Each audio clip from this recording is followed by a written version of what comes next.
Ladies and gentlemen, welcome back. Real quick before we get started, Gary, you missed. I'm going to send you a gift. I know you weren't really feeling well last week. I know you're not feeling well today, apparently.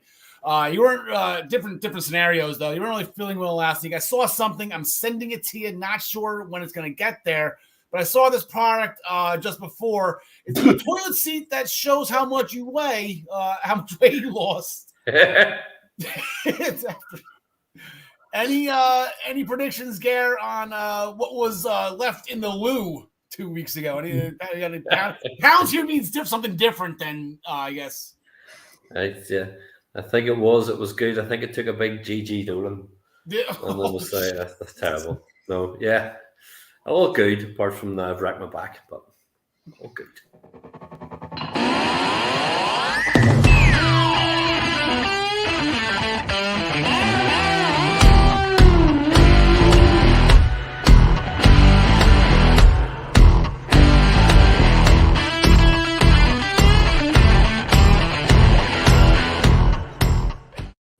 Ladies and gentlemen, welcome back to the Essential Wrestling Podcast. My name is Karl. I am your host of Misinformation. We are powered, as always, by the Eastern Observer. You can taste the power. We had a fun weekend this weekend. Didn't do so well with our wrestling picks. Football picks, we did okay. But we'll get into that at the end of the show.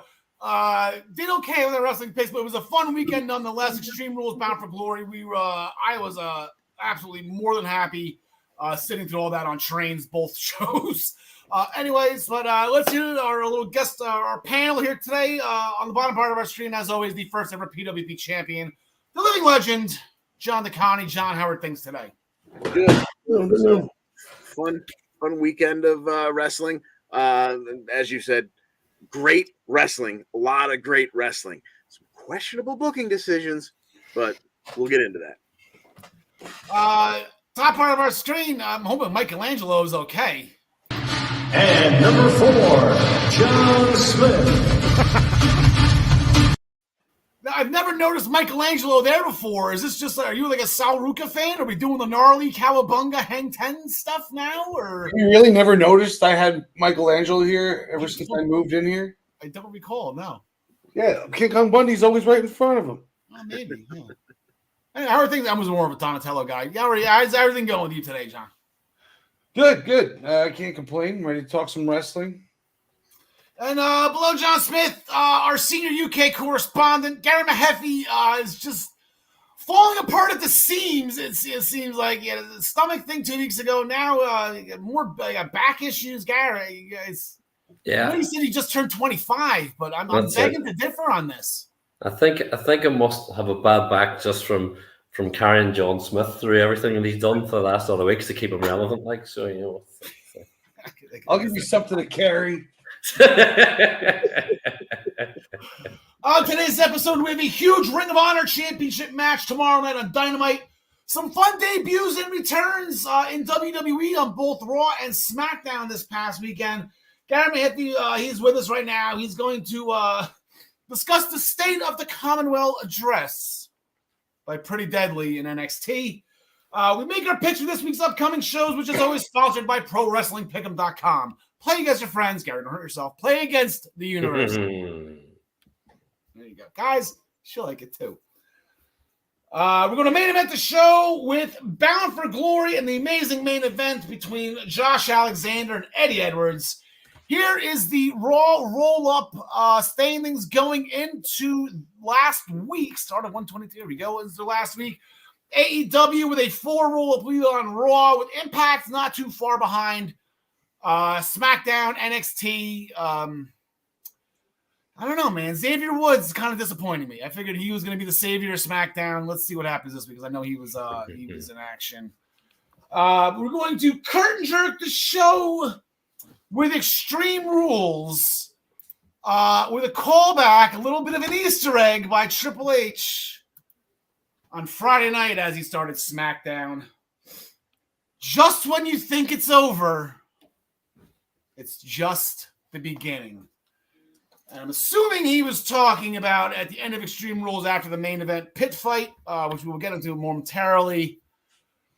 We saw he did this, I guess, once before with Johnny Gargano and Tommaso Ciampa. A little graphic on the bottom to go home when you think the show's over. And it wasn't. It was just the beginning as lights went out. And we got some live action, fun Playhouse characters. We got some real life Huskus. I'm excited about that one. A real life Buzzard. I forget his name. Percy. That's right. Percy. And then Rascally Rabbit, I think, right? Rambling Rabbit. See, I guess I should have paid more attention. Percy. What did I say? Mercy with an M. Mercy, right?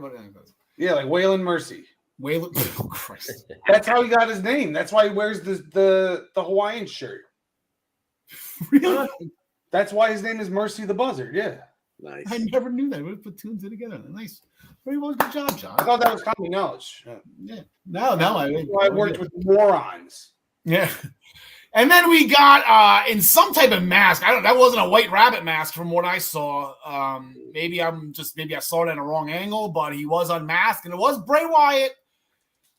He has returned. Now, I think we're all excited for Bray Wyatt. That's not the real question. I don't know. I'm going to cue up SpongeBob for this one because I have absolutely no idea. Was he getting paid by WWE this entire time? Does anybody know this? Because I know he was never released, right? Yeah, he was. He was released? They announced his release about like a year ago. Okay. I thought he was sitting there just getting paid the entire time just because him and Vince didn't get along. What the hell? No, that was Bailey. That was Bailey. Nice. Sasha Banks. That's right. Yeah. Sasha Banks and Naomi are rolling it in right now. They're doing a damn thing. Going down runways. So we got Bray Wyatt back. He had the whole world in his hands, repeatedly playing throughout the whole process. Crowd was going nuts. Holy bleep chants. It was Philadelphia, so that makes sense. So yeah, we got Bray Wyatt. Looks like we'll be seeing him on Friday. We'll get to that in a second. Before we get into the main event pin fight, just get this out of the way. Ronda Rousey defeated Liv Morgan to win the SmackDown Women's title after Liz passed out to the leg scissor with a smile on her face. And then I hear, everyone heard Dolph Ziggler in the background. It should have been me. But are we gonna get just a real quick roundtable, I don't know, yes or no, or whatever if you want to go into detail? Is this? Are we gonna get like a lunatic Liv Morgan now? Did something happen with the brain going? The blood going through her brain, John LeConnie, where maybe this is.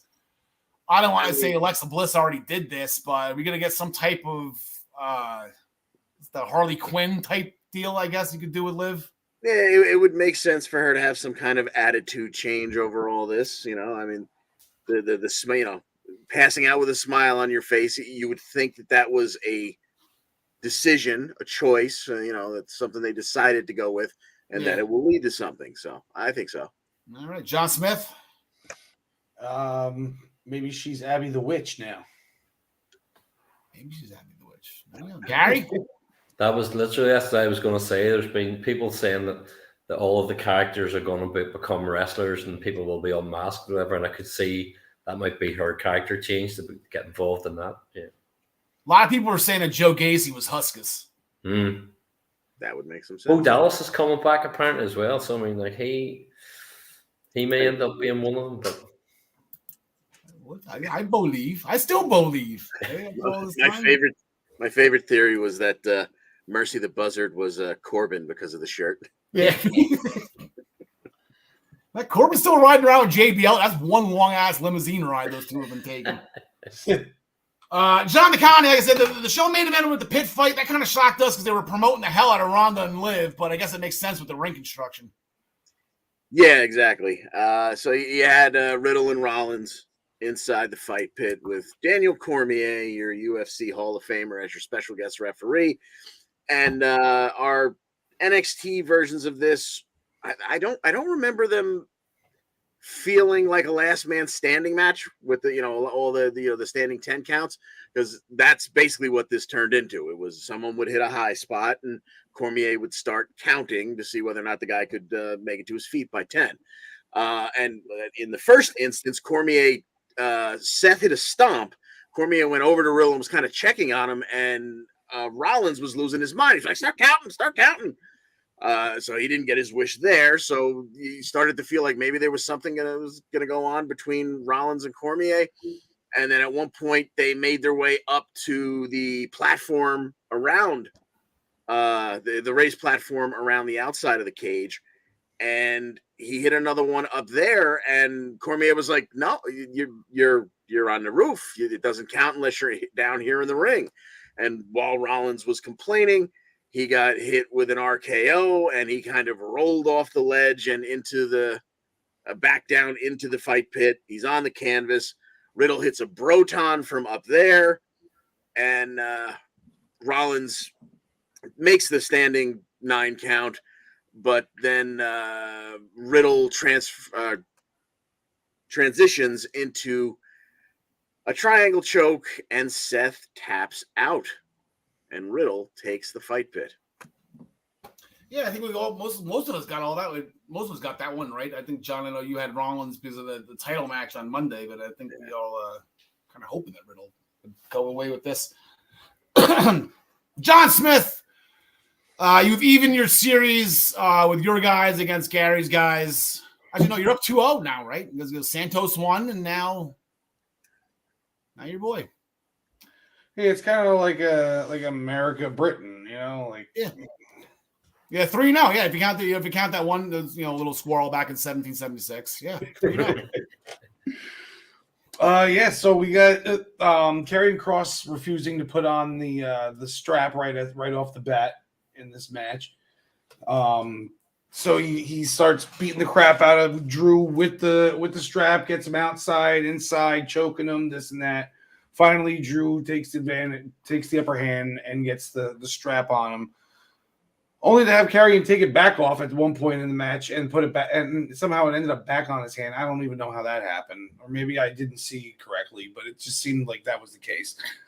Not a lot of creativity in this match, just a lot of brutality, a lot of straps across the backs and chests, and a lot of. At one point, he hung up Drew's arm above the second turnbuckle and was just wailing away on him. Comes down to it. Drew's going for the Claymore, and Scarlett gets in the way, of course.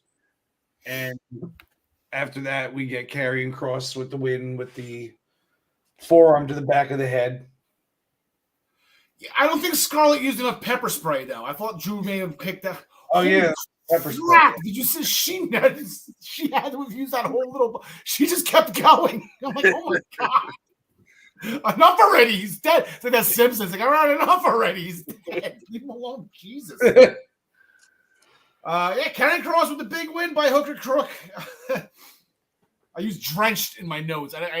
Even that I think is an understatement of what the much. I really hope that wasn't pepper spray. Drew's probably still feeling it. Jesus. Gary, the show started with a good old-fashioned Donnybrook. How'd you like that one? I'll be right back. Oh, my back. Sorry. About to attempt to move. I can feel my back going on this spasm here. That was great. It was like a proper Friday night out in Dublin. You had Ludwig Kaiser was in his tree of woe and had the shillelagh driven into his neck, but Gunther came back and chopped anybody. And as we said, you had Giovanni Vinci sending Butch flying through the barricade. And when you had got to the point, you had Sheamus launching Vinci and Kaiser into the barricade, and it left him and Gunther in the ring 1-on-1, and the crowd was just electric. I don't think Sheamus has ever been as over in his life. Yeah. Gunther hits a German suplex. Sheamus gets him back, hits the 10 beats of the Boron, gets a brogue kick, but Giovanni Vinci breaks it up.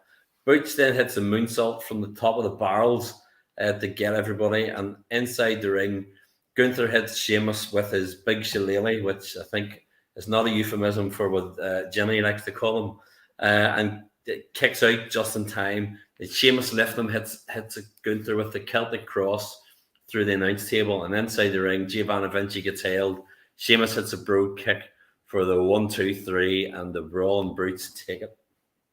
Yeah, big one for the Brutes. Retaliation. What happened on Friday night? We'll rewind to SmackDown real quick, Gary, just because this will be for all three of you. This will be for all three of you because I guess the tap out rule I guess, that they exploited, or Gunther exploited, tapping the mat twice. Apparently you need 3 for a technical submission. I give up. Gary, was that a creative choice, or was that like, come on, like that was stupid? What were your thoughts on the finish to the Intercontinental Championship match that Gunther won and retained, obviously? I assumed that the tap was purely accidental, that he was kind of going, no. And then when he did the tap, that everybody went, oh, crap. This looks like he's tapped out. John LeConnie. Yeah, that was my thought too. Like, like when you're in pain, or at least when you're trying to sell you're in pain, you bang a table or something like that. I think he didn't mean to do it twice in quick succession. But yeah, it looked pretty awkward because of that. Yeah, I think it was Martel or Bartel. Was it Ludwig Kaiser, whatever his name is now. John Smith, and they said he's like, you have to tap 3 times for it to be official. So it seemed like maybe the 2 was on purpose. But here's the thing that kind of chaps me a little. Sheamus still didn't relinquish.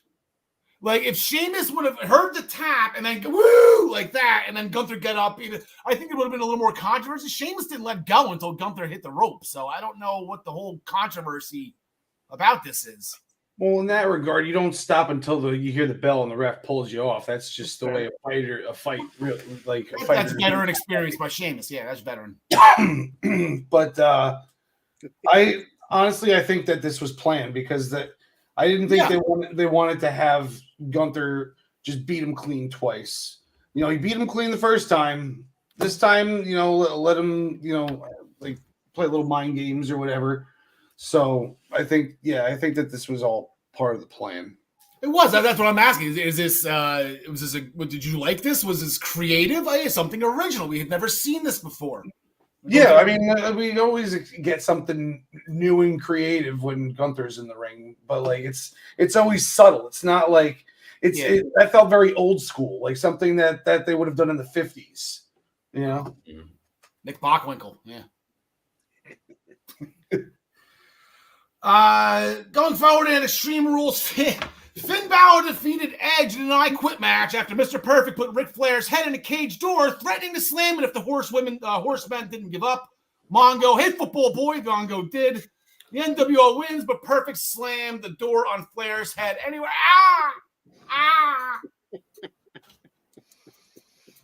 Beth Phoenix got involved. She was playing the part of Ric Flair right there. I got a piece of hair or something. It's annoying me.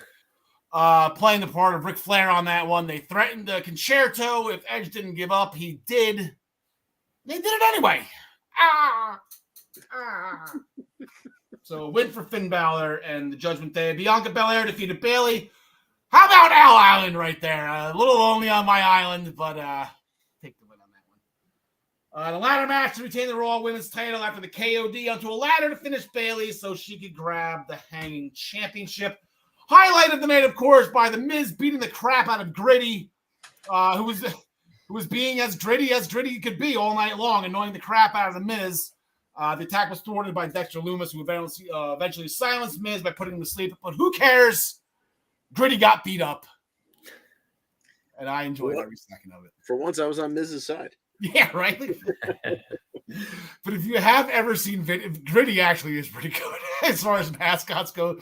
He's a different style. He's definitely a Philadelphia mascot. They do mites on ice, and Grittims go around knocking the kids over. Like, it's actually really funny.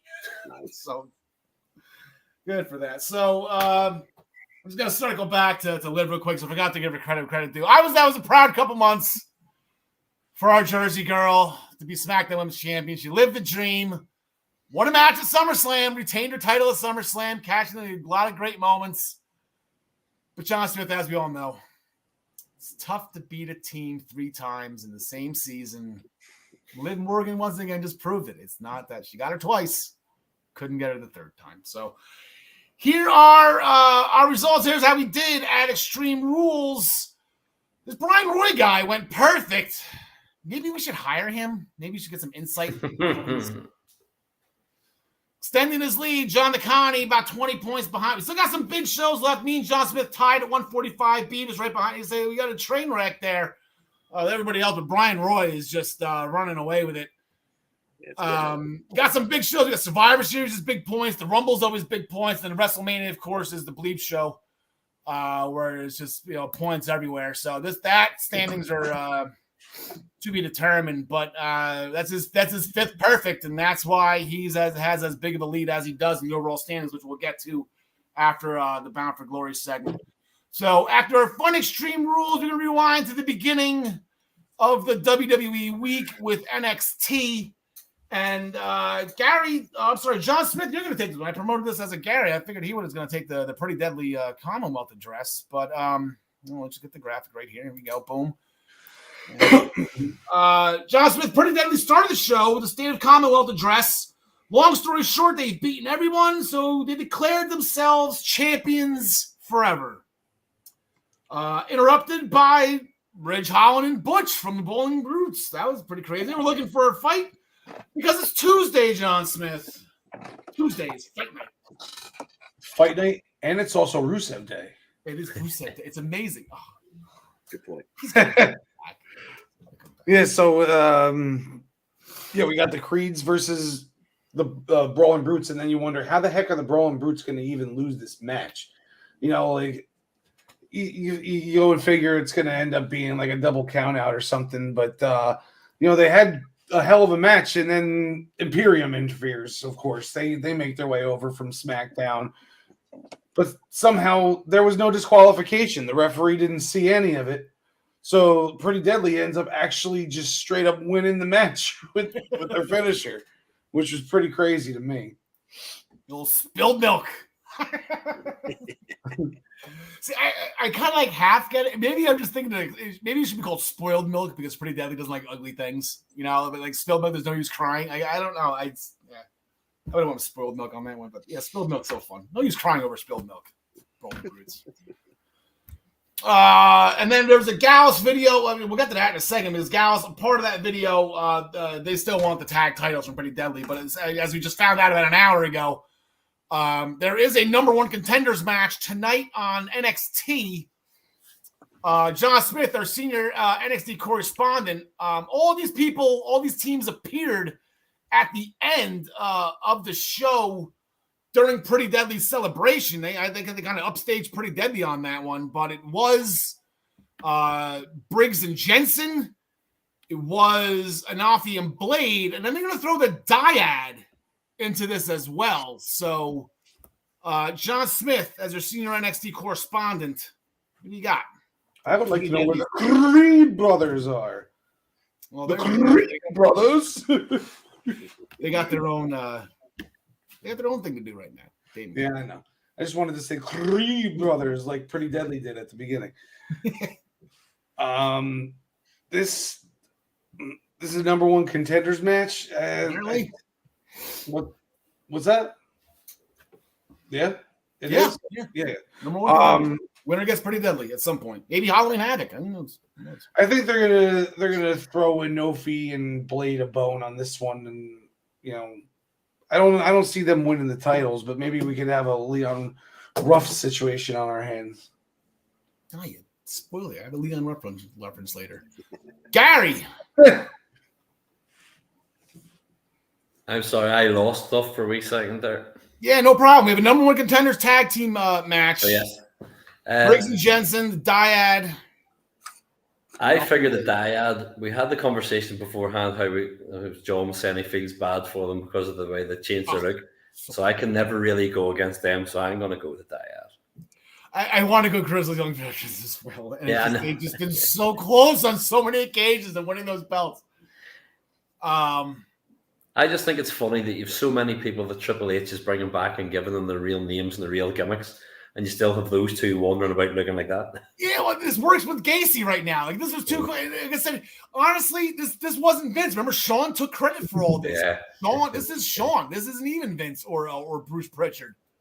So I think this is kind of like, okay, just deal with this. Apparently, Gacy's going to be a pig in about a week or two. So maybe they get them off TV, let them grow their beards and their hair back. Yeah. John DeConnie. Yeah, give me the Dyad here, and that'll be a really fun match. And that was the one team that during the Commonwealth address, Pretty Deadly kind of just be like, I don't want to talk about the diet. They beaten off the, they haven't beaten off the Blade yet, but they've beaten Briggs and Jensen. I don't think it's going to be those two again. God, please, no, not those two again. They don't go heel versus heel very often in the tag division, so I don't know if that's going to happen, but I'd love to see it. Yeah. It could be the sort of thing, if you're saying about Joe Gacy, it could be the sort of thing actually where if the Dyad do it, lose, Joe Gacy gives him a bit of that. They kind of deck him, send him on his way so they can go and be, as you say, be a pig in a couple of weeks. And then they kind of almost do a heel turn as a heel, but kind of to get him out. But I don't even know if I do that to Joe Gacy. Like I think Joe Gacy's character is great. I love the music. And then you're gonna turn him into Huskus. Like, if I'm Gacy, I'm not happy about that one. Like, can I just stay in NXT? Like, I got something good going here. Like, I got the Grizzled Young Veterans change their eye color for me and shave their beard. I got Zach Gibson to shave his beard for me. Like, let's roll with this for a little bit. I said Gallus did a video promo since they're suspended, but they'll be back soon enough. They set their targets on Briggs and Jensen because of the brawl. They just hate them. They set their sights on Pretty Deadly in the tag team titles, and then Joe Coffey wants Braun Breaker and the NXT Championship. So that will leave Gallus Boys on top. GPOT. Mandy Rose got carjacked by Alba Fire. So the Randy Orton committed arson. How is he going to say Alba Fire did a carjack? How's she going to get a championship?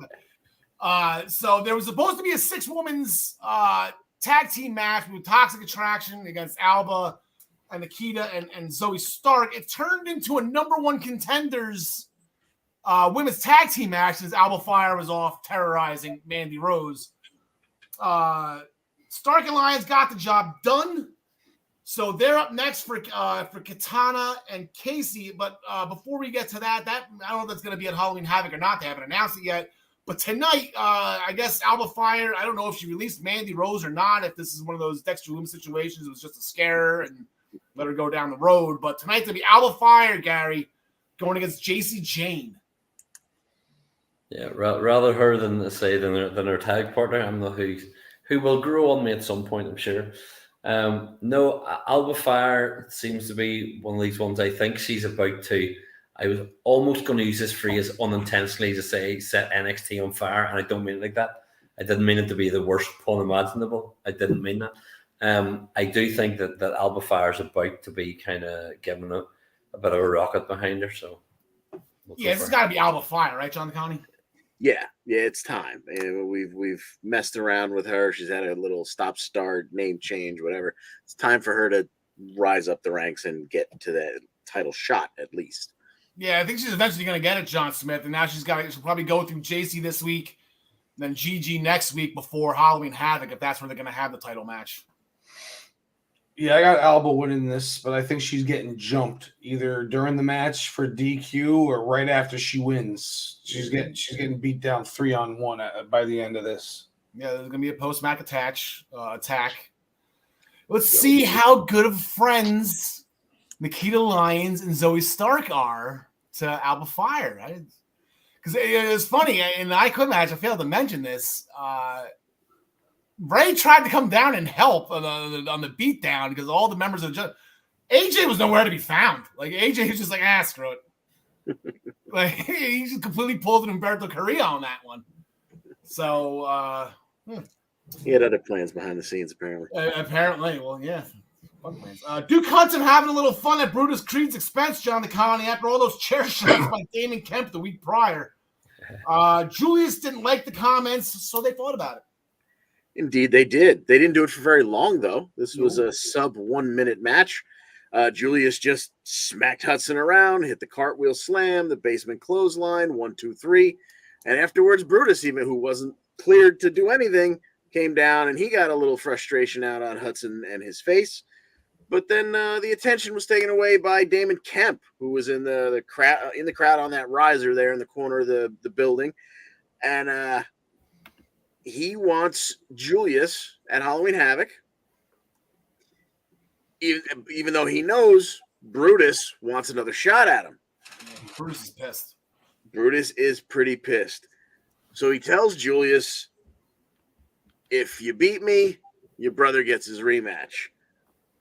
But if I win, and Julius assumes, oh, let me, I got to leave. You throw me out. And you're like, no, not you. Your brother. And before Julius even gets a chance to say anything, Brutus says he accepts. So away we go. Yeah, that's a big vote of confidence by Brutus to his older brother. That's bold. And Julius turned it up a notch and turned it into an ambulance match. So ambulance. Ambulance. Grayson Waller effect with guests Roxanne Perez and Cora Jade. They'll go at it one more time at Halloween Havoc. Apparently, Shawn Michaels is a big Impact Wrestling fan because they just ripped off Pick Your Poison to lead up to Halloween Havoc. So they didn't announce who was going first or what. Obviously, they don't know the poison of it yet, but I don't know if that's going to start tonight. I would think it would start tonight because then we got next week would be the other into Halloween Havoc. So look for a Pick Your Poison match tonight of some sort. It's Max the Impaler tonight, and then... it's going to be Max the Impaler tonight, and then Alley Catch with a K going against the. Imagine they just completely ripped off. I haven't heard Pick Your Poison in years. All of a sudden, we got it twice in a matter of a month. Like Shawn Michaels watches Impact. Good for him. I like that. Where was I? Also, for their match at Halloween Havoc, it's spin the wheel, make a deal. And they're not even going to waste any time for a Waller wanted to do it now. So he spun the wheel and it landed Leon Ruff. Oh my God, again. God, Johnny Gargano hates wheels. It's happening again. Just kidding. It actually just landed on a Johnny hates wheels. It landed on a weapons wild match. These two girls are going to beat the crap out of each other. So that will be the stipulation for the match. Then Roxy and Cora, they started brawling, which led to Apollo Crews jumping Waller, dragging him under the ring.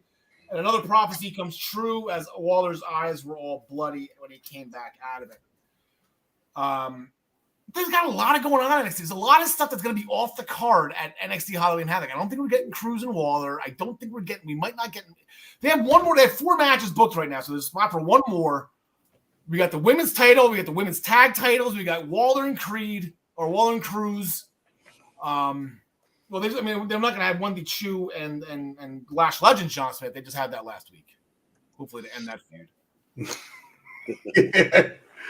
Yeah, and Shawn Michaels must share Triple H's affinity for Asian women because he likes the ones with more cake, apparently. Because Wendy Chu it seems she has no business beating Lash Legend, and somehow that happened. And Lash, manhandled her for a while, and then Wendy just reversed a couple things, and then hit a top rope Vader bomb type splash for the 3. Like Lash could have just reached for that rope, didn't even grab for it. Just very short match, and Wendy Chu wins. Crazy. I just hate Wendy Chu's gimmick. I like Wendy Chu. I think she's not amazing wrestler. She's a good wrestler, and she's got athleticism. She can put her leg up a lot higher than I can, and she's good like that. Lash Legend, Lash Legend's an athlete, former WNBA star. Like she's a collegiate athlete. Just got to learn how to wrestle. Honk Wankers received an NXT contract after his win over Big Body Javi. Good for him. Then he went to the ring against Zion Quinn, and Zion Quinn beat Honk Wankers. Honk Wankers? Hank Walker. With a flying forearm. Arriba!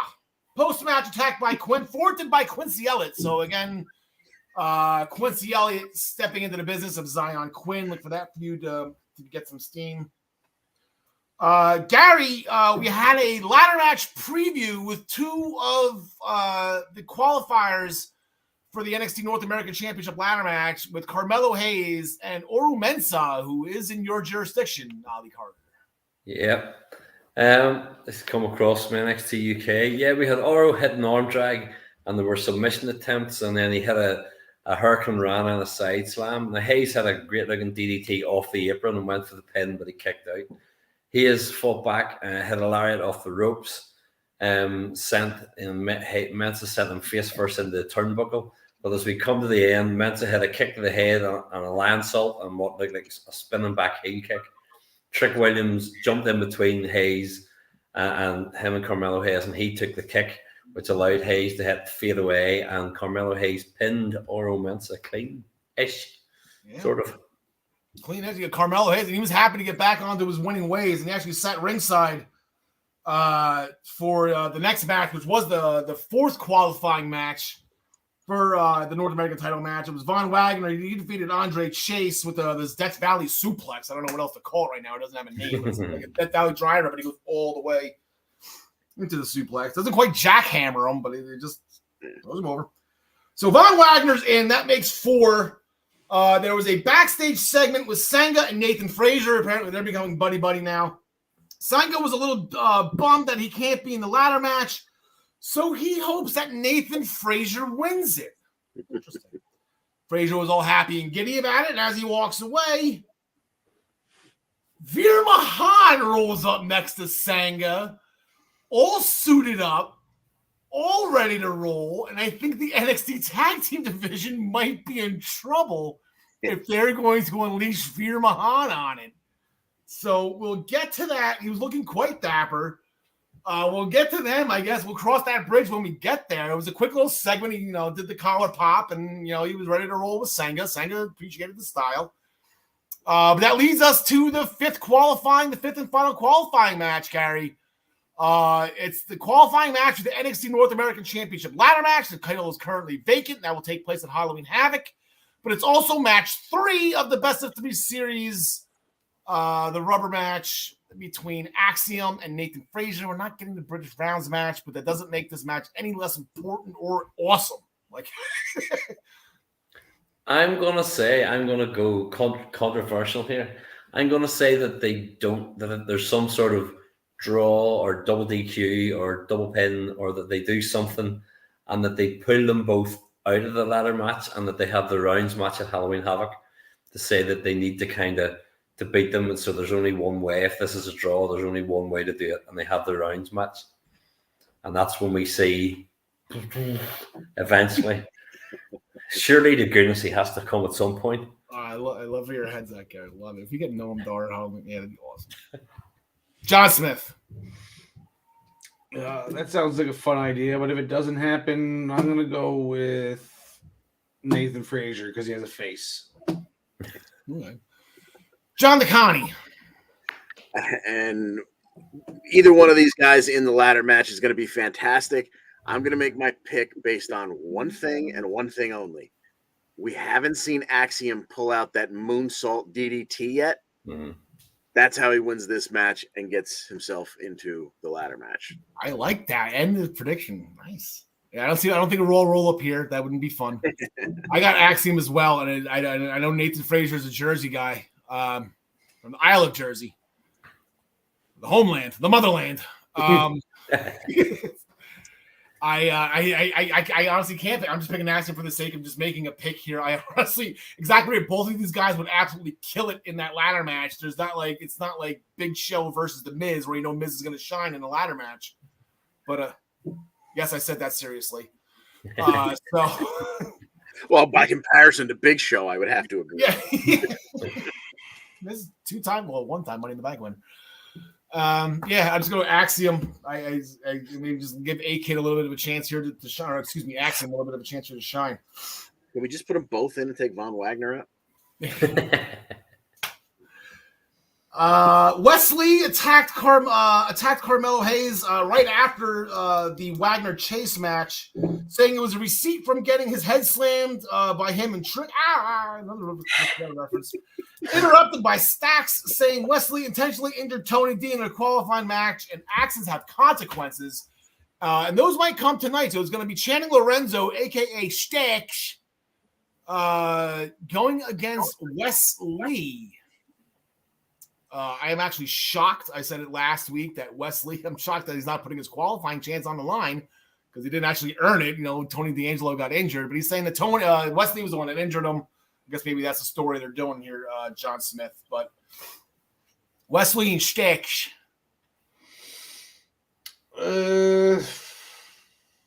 I'm going to go with Stax using some brass knucks or something. Wow. Guy Mehaffy. I'm going to go the opposite. I'm going to say Wesley, unless This is like if Tony D isn't just as injured as everybody thinks, that he might come back and get involved. But if he's not, I'm going to say Wesley goes over. John the Connie, the smart thing here would just let Wesley go into this ladder match uninjured, and so that if he wins, then that's when Tony D attacks, because he's hell bent on that North American title, and I think he would get much joy out of taking it off of Wesley. Absolutely, rather than Von Wagner.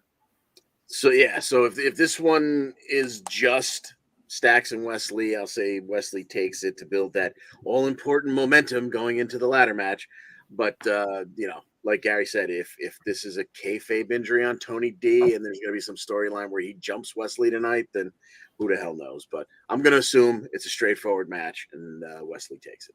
Yeah, this has to be a kayfabe. I don't think he's injured. I think this has to be because he just kind of he just banged his knee on the mat as he went face first into the turn. This wasn't like a. You can blow out. Ilya Dragunov's up next on my list here, like that. You saw his ankle completely twist the wrong direction, and he still finished the match to his credit. I'm gonna have to disagree with you there. I think that was a completely legit injury. That looked way too real. That was a way too good of acting by the referee, by Wesley, but for that to have been fake. I don't think it was fake at all. This is what they're paid to do, though. They're paid to act. Yeah, but he would be screaming. They would have kept the match going. Wesley would have been stomping on the knee, and then they would have ended the match. They wouldn't have just from a basically non-contact, it's like freaking a wide receiver blowing out his knee on a cut. Ilya Dragunov video package. He's pretty pissed. He was injured for Worlds Collide. Can't change the past, but he can change the future. Can you change the future? Anyway, so he's gonna beat Braun. Braun now. JD McDonough video promo saying he's gonna let Braun and Ilya take each other out of Halloween Havoc, allowing him to win the NXT title. Meanwhile, our champion had a run-in with Big Body Javi. And Big Body Javi decided to piss off the champion. They're going to go at it tonight. Go big or go home, Javi. Let's go, buddy. John the Connie. Yeah, I think this one's slotted in the Julius Creed Duke Hudson window. This will be a sub 60-minute smash. John Smith, time limit draw? Time limit draw. 60-minute Broadway. 60-minute Broadway.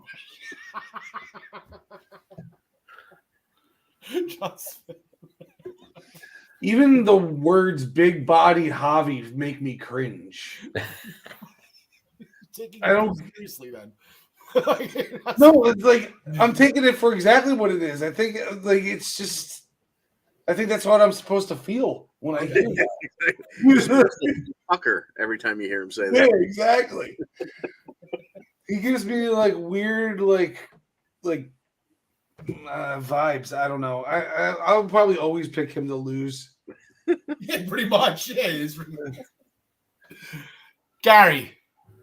I'm gonna go down the Sheamus and Daniel Bryan at WrestleMania route. This will be straight in. He looks at him and goes, "Put on both straight over." I don't think Big Body Hobbs gonna have anybody kissing him at ringside though. So that would do it for NXT. Gary, thank you so much for staying up with us late as always. And I think you went pain free. I didn't see any grimaces. I didn't hear any of that elephant noise you did in pre-production. I'm trying not to move. Although I will say for this week's NXT, I'm looking forward to see how many times we hear "shucky ducky quack quack." Yes. On comments. No more Wade Barrett. Wade Barrett's going to be on SmackDown. Huh? Good for him. Yeah. I thought this was a wasted opportunity, missed opportunity here. Okay, so Jimmy Smith is gone.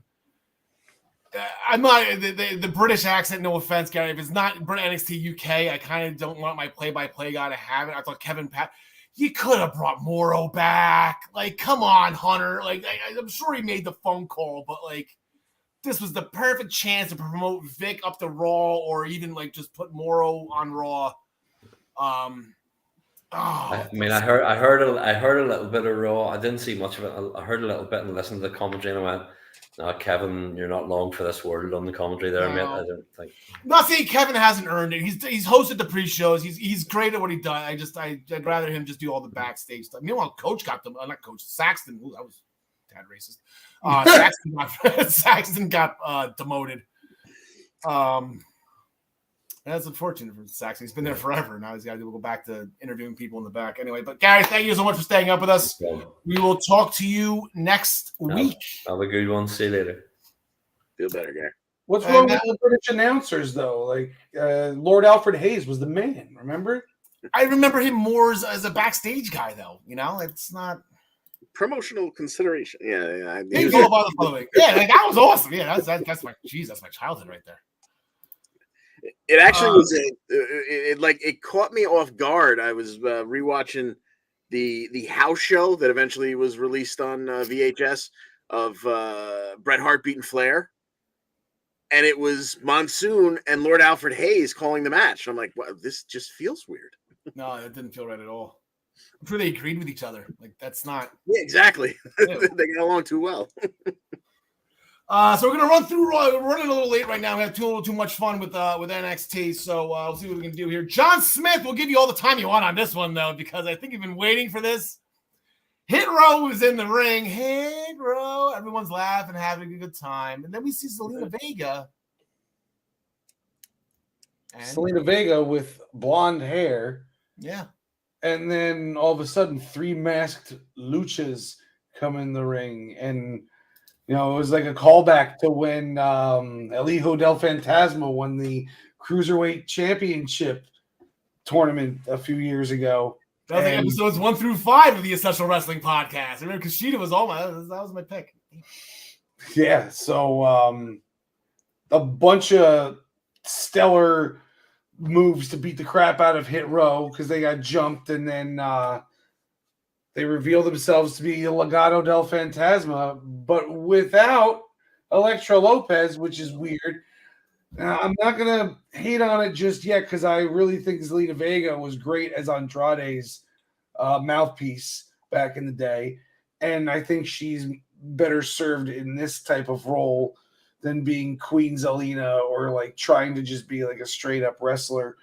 So I'm interested to see where it goes. I'd like to see maybe eventually Elektra Lopez get involved because I think she's done a hell of a job down in NXT. And, I think she shined in that one street fight she had with, I forget who actually.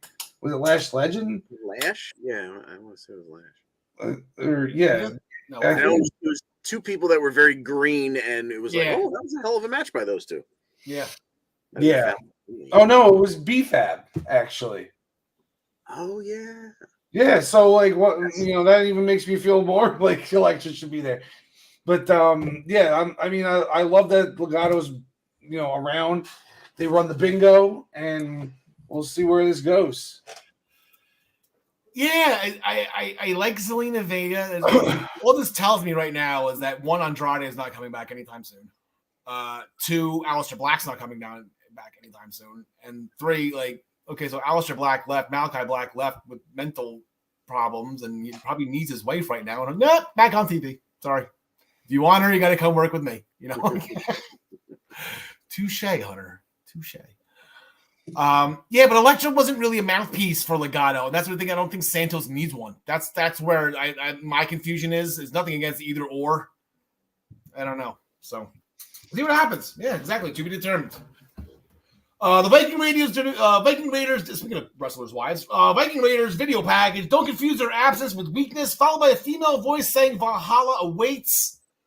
I do not think that was Natalie Portman from Thor: Love and Thunder. I do believe that was Mama Logan. So, looking like we're going to get a female Viking into this, and that's going to be a lot of fun.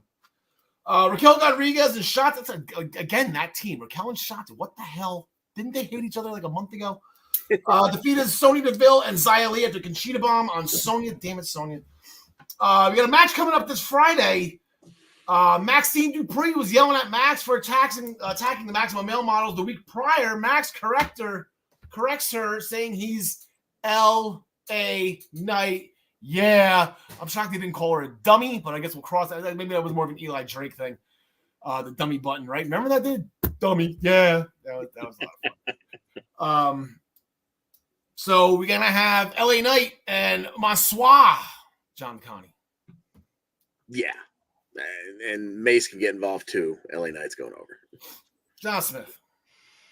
LA Knight all day. I just hope he gets time for a promo. Is like, I think I'm kind of hoping just to make sure they keep their jobs and they're still on TV. Like I still want Maximum Male Models to be a thing. As long as they have Maxine with them, I think they can still be a thing, right? Like that's absolutely. All right. Now we're gonna go from a whole lot of Bloodline right now. All right, in-ring promo with the Bloodline interrupted by Logan Paul, who immediately tries to start a riff amongst the Bloodline, questioning who's in charge. Roman or Jey Uso? This is the first time we've SpongeBob wrestlers. Logan Paul spreading rumors to get the Bloodline all the tiff. John DeConnie, I guess they a little scuffle happened. It was calmed down by Sammy, but it led into the first match of the evening. Indeed, which was Solo Sikoa going up against Ricochet. And they gave him about 9 minutes, and it was exactly what you would think it would be. Ricochet flew all over the place, and Solo Sikoa occasionally would ground him with some severe violence and the kind of stuff that you want from your muscle, your enforcer. And it ended with Ricochet going for the shooting star press and landing on his feet, and Sikoa basically catching him, spinning him around into the spinning solo for the 1, 2, 3. And then back in the locker room, Roman actually agreed with Sammy that Jey is a hothead, but now I guess he dubbed Sammy. It's Sammy's problem. Sammy, you know what? You think it's okay? Deal with it. So how has Jay's head literally not exploded at this point? Yeah. Every time Roman gives credit to Sammy or agrees with Sammy or does something with Sammy, it's fantastic. And then I think we're getting what I wanted. I'd like to thank Triple H for watching. I know Triple H watches every week. Thank you so much for listening to this idea. This is going to be a lot of fun. Hope they can stretch this out for to December. The New Day ran into Sammy and the Usos. The New Day, of course, have some jokes. Sammy told the New Day to find the partner, meet them in the ring. The New Day found Braun Strowman and a victory over the Bloodline after Kofi landed a double stomp on Jimmy, who was draped over Woods' knee, demolition style. John Smith this week on Friday Night SmackDown. We're going to continue here with the Bloodline and the New Day as Kofi Kingston goes against Sami Zayn. Sami Uso.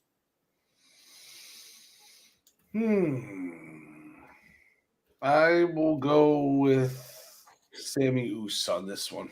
Sami Uso on that one. John DeConnie. Before last night, I would have said Sammy without even batting an eye. Yeah. Now I don't know if we're going to continue with the Bloodline taking singles losses and pissing off Roman, or if Roman's going to show up and say, "I told you to make sure the honorary Uso won last time. This time you better make sure he wins." Yep. I'm going to go with Sammy because I think that's more fun for me. Yeah, John DeConnie, and then we're going to make the seamless transition, staying with the Bloodline to Monday Night Raw, and that's exactly where we're going to explain to what you're talking about. The Bloodline started the show. Sammy was trying to level with Jey, telling him to be cool, like the rest of them. Roman was allowing it, which was pissing off Jey even more. Interrupted by Riddle, who, as we know, hates the Bloodline for injuring Randy. Can't challenge for the title, though, due to a prior roster loan to Roman. Oh, my God. This is a new era in WWE. They're bringing up results from wrestlers' matches past. Riddle's not allowed to challenge. So good work at Triple H and the research department, making sure that they keep up with that. All right, where was I? But come on, bro. One more time. Roman said, nah, but Riddle wants someone. Crowd chanted for Sammy. Jey pushed Sammy to do it. So Sammy said he was going to do it. Roman eventually left the Barclays Center, John DeConnie, on the Batman turntable. So at the Barclays Center, the cars, the tunnel from the street, they go in and they have a Batman turntable to turn the trucks around, so they don't have to back out. It's really cool. It takes forever to turn the truck around, but it's really cool. Roman eventually left the Barclays Center with Solo Sikoa because Heyman has them set up to do New York. Roman instructed Jey to stay behind and make sure Sammy wins. So now John DeConnie goes a little deeper detail with what you were just talking about. Yeah. He said, make sure my honorary Uso gets the W tonight. So Jey and Jimmy were at ringside for Riddle versus Sami Zayn. And because Sammy's not just good on the mic, it was a hell of a match for 16 plus minutes. But when Riddle started to get the upper hand, Jay was up on the apron, and Sammy made a point of telling him, I got this. Don't worry about it. I got this. Let me take care of it. I'm the honorary Oos. Let me handle my business. And he got Riddle, he got him up for the Blue Thunder Bomb. But as he spun him around, Riddle turned that into an RKO for the 1-2-3. Roman didn't get what Roman wanted, so Friday night it'll be interesting to see what the fallout from that is. Now Jay didn't listen. Sammy got caught. This is oof. I don't know. Jay's going to be PCO in this case. I think Jay's going to be the one getting reamed out because he was the one that didn't listen. He listened to Sammy and not Roman. Yep. So,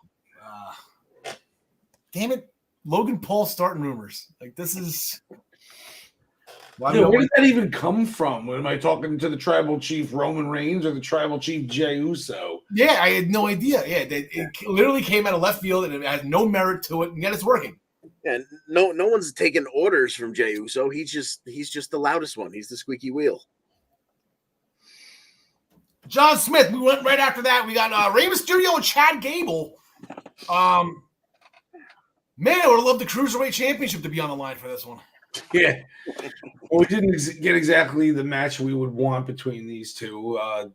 Started off a little clinic by Gable, of course, just making Mysterio look like a fool with a little bit of chain wrestling, and then Mysterio gains the upper hand, and right when he does, Judgment Day comes out. But it's just Rhea and Dom. Go to commercial, come back. Gable's got the upper hand again, but Ray quickly, takes advantage and hits a Hurricane Rana and a 619 for the win. So then Dom gets in the ring and he's begging Ray to hit him. Begging Ray to hit him. Won't hit him.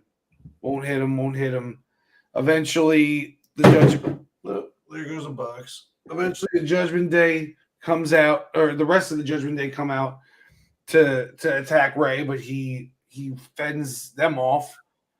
But then Dom attacks him from behind. Rhea holds his arms down while Dom hits him with the 619.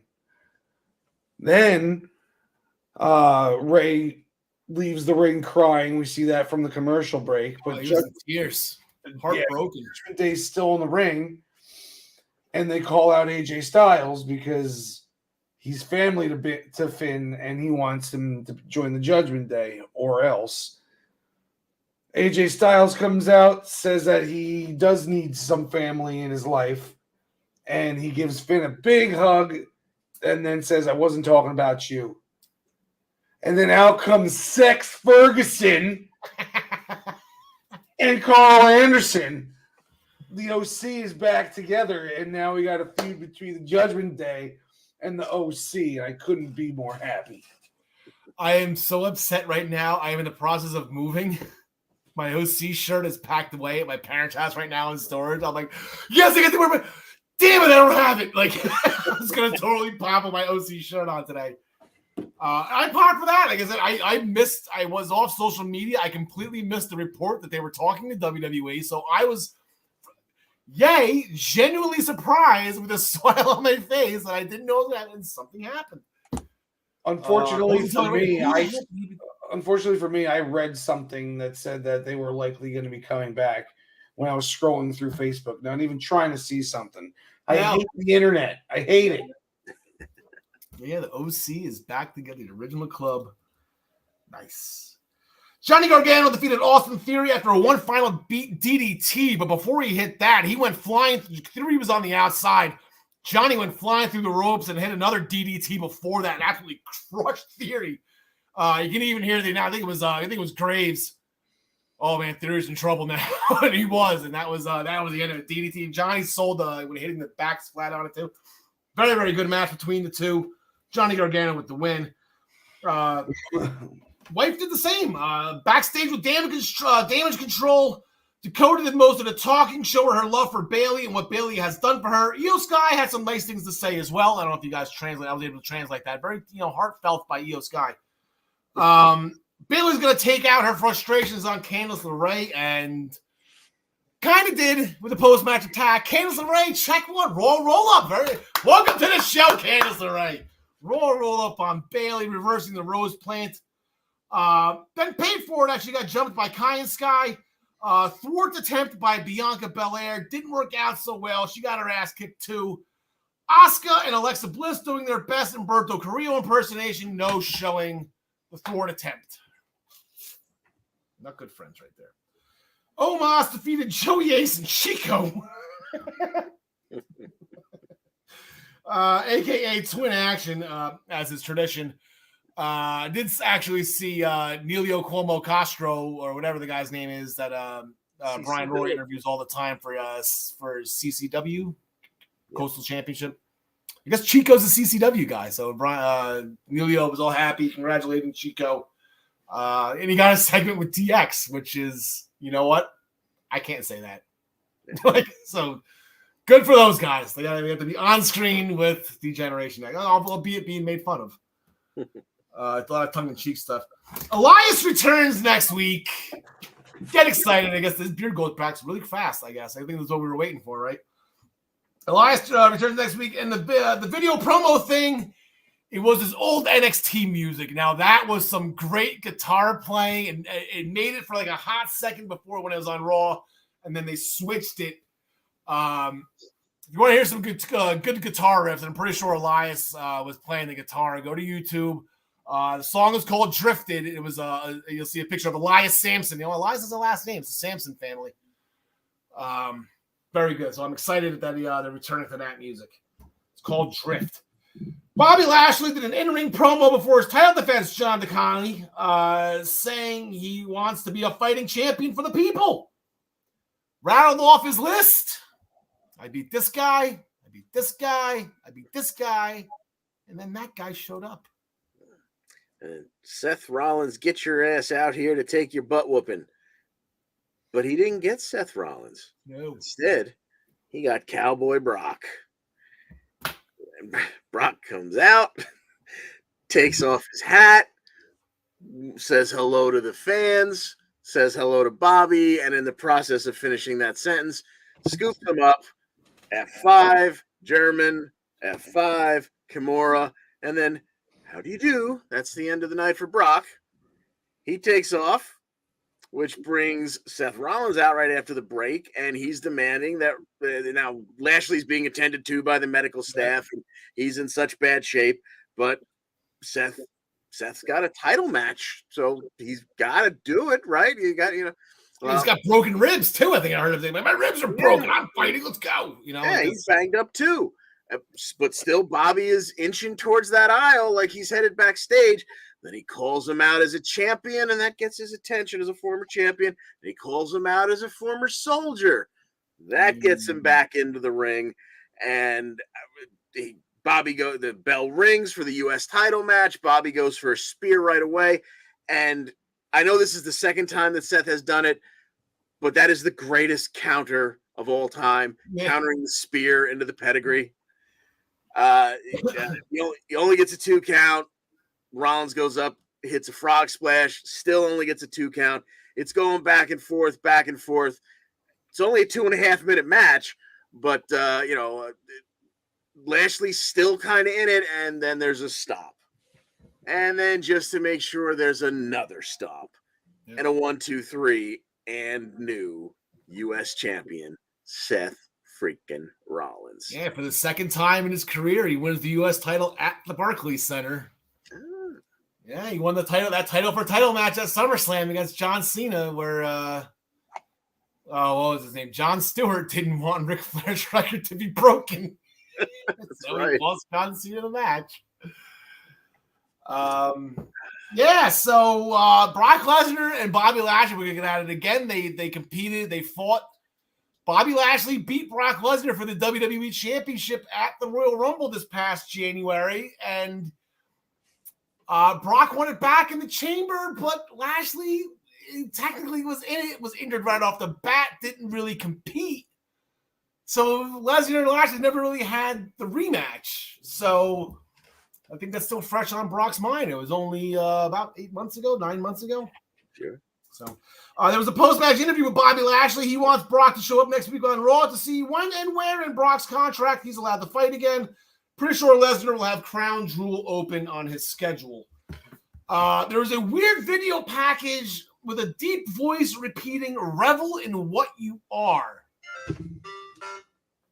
Something to that music too, but revel in what you are. So now we're past Bray Wyatt. This is not Bray Wyatt, even though there was another QR code somewhere during the show. I didn't check and see what, or I didn't see even if there was one in the crowd too. I would have loved to have seen. That's great advertising.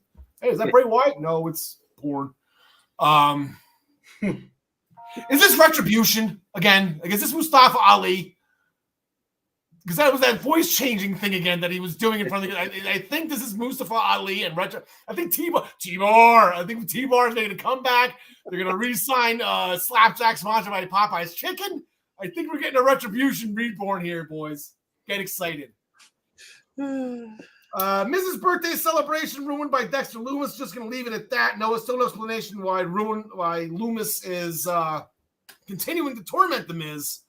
But Miz is pissed. He approached DX, who were backstage. Like I said, he was motivating the two in ashes that were going to get destroyed by Omos. Looking for Triple H. Road Dogg, I guess, got rehired, right? Like, Road Dogg has this authority. They were kind of joking around that he didn't, but I think he kind of does, right? Like, didn't he take Jeff Jarrett's job? I think so. It's J.E. double up Gary. I forgot to bring that up. Gary was the Jeff Jarrett references during the Extreme Rules Pick'em article. Unbelievable. Road Dogg put together a little proposition for the Miz next week. You got Miz versus Dexter Lumis. If the Miz wins, Lumis is gone. If Dexter Lumis wins, then Dexter Lumis got the contract. So apparently Dexter Lumis has been breaking and entering and doing all this stuff illegally the entire time, and the Miz just has not been pressing charges. So John Smith, I know you're a big Dexter Lumis fan. It's unfortunate that he has to lose this. Maybe they can hire him on SmackDown after the Miz wins. Well, it's a WWE contract that he wins, not a Raw contract. That's correct. He's winning this, obviously. He'll probably stay on Raw too, because he'll end up feuding with the Miz for a while, I'm thinking. Yep. John McConney. Yeah, we need to have Dexter around, and Miz is one of those guys. A loss never hurts him, so it doesn't really matter. Degeneration X, they started the show using a lot of the language they said they weren't going to use back in a press conference or some type of State of the Union address back in 1997, but I guess that's during the hours of 9 and 10, we will refrain from using damn. Yeah, I can't go into it. Bleep, bleepity, bleep, yeah, bleep. And bitch. Degeneration X celebrated 25 years. Just hit all the classic catchphrases. Shout out to China. I forgot they were married. Pac and China. They were? Wasn't X-Pac and China married? I know they dated. I didn't know that they were married. No, they made a video. I know they made a video. I didn't watch that video. You ever seen the Mickey I James have to video? watch Paige's video again. I think I have to watch Paige's video. I still don't know if what. You ever see the Mickey James video? I haven't. No. No, I've seen a photo shoot. I didn't know there was a video. Oh, I heard there was a video. I just can't find it. Billy Gunn had a crowd mention nothing crazy, just a Selly by DX, and that's how they went off the air. They did tease. They did show us again Bray Wyatt from Extreme Rules. Apparently, he's going to be showing up on SmackDown on Friday. I think people were kind of expecting him on Raw. I feel like it's a better decision to put him on SmackDown. Like I said in pre-production, you just keep him away from Randy Orton, keep him away from Alexa Bliss. Just like because that was the last time we saw him was WrestleMania 37. That huge Jack in the Box that Alexa Bliss came out and the Black Blood mess or whatever, and then Randy Orton won a match he had no business winning. Apparently, that was a knee-jerk reaction. We all got that one wrong. Yep. And then, like I said, Randy Orton committed arson against Bray Wyatt at WrestleMania 33 and got a title shot. AJ Styles is still not happy about it. Neither am I. So that will take us away from WWE Monday Night Raw as we make the transition to AEW. AEW Dynamite. Whoa. That company's still around?